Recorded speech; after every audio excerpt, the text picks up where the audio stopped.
What is convergence excess? Convergence excess is when the brain miscalculates spatial or light data that the eyes deliver to it, thinks an object is perhaps a little bit closer than it is, and guides the eyes to a point in space at near, so when we're looking at a book or a laptop or an iPad, that is too close. The name is derived because when we look at something up close, we converge our eyes together.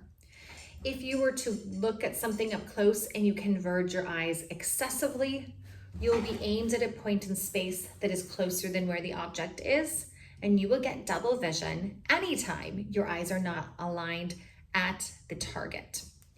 With convergence excess, this really is a brain and spatial miscalculation. It's not an eye muscle or an eyeball problem.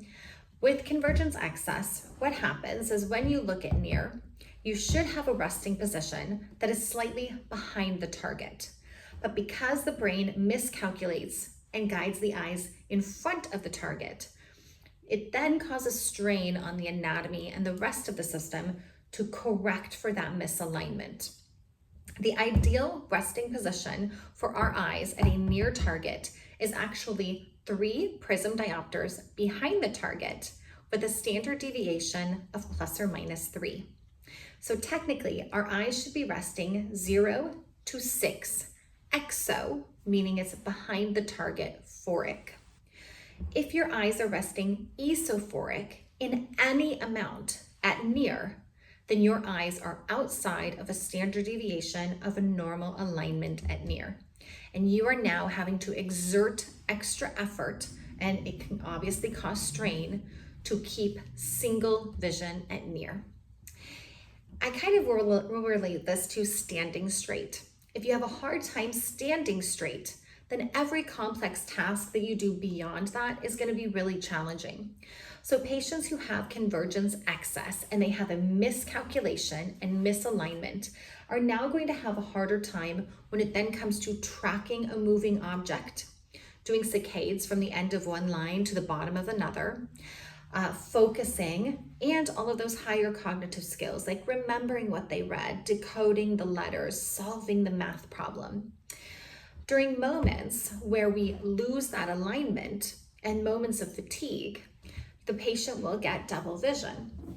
If the brain understands what they're supposed to see, then they may suppress part of the image to try and make sense of it. For a more detailed video and information on double vision and how it can present, because that's a pretty complex topic, definitely see my video on double vision and how it's really not often perceived how we think it's perceived. So a lot of patients will get double vision and they will never complain about it because they think, this is how everybody sees the world, or they'll kind of correct for it so quickly. So yes, in short, convergence excess is a spatial miscalculation. You think that the object is closer than it is, or your brain just miscalculates where it is, and you converge excessively autonomically. And then you have to then work to pull the eyes out. It's definitely a foundational skill, so then everything else that you do at near is going to be harder to do.